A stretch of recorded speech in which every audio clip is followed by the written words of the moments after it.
ขอหวานนี่ว่า แต่ตัวยาวแบบนี้มันพอดี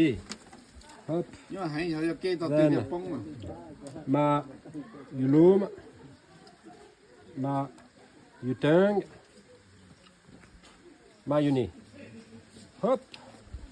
อันตัวนี้คิดว่ามันตัวนี้มันเกี่ยงกี้สายอยู่นี่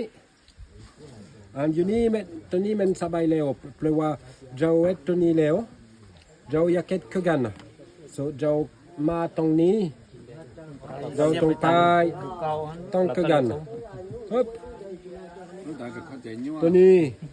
ไปอยู่นี้ไปคือกันฮึบแบบนี้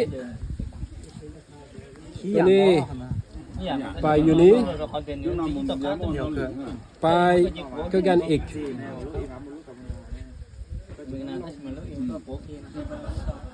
ตัวนี้ดีเร็ว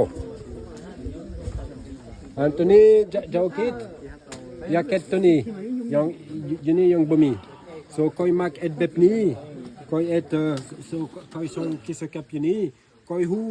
มักมีมาสังคาราบิเนอร์มักเอ็ดแบบนี้กับหนึ่งมันตัวนี้บ่แม่นยาว2เมตรsoต้องแม่นแบบนี้ตัวนี้เอ็ดคือเอ็ดที่หนึ่งsoมาอยู่เทิงมาอยู่ลุมอันมา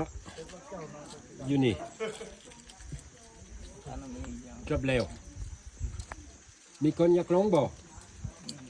ยากบ่อยากลองเอาลองบ่ได้ยังบ่เข้าใจดีบ่ลองไง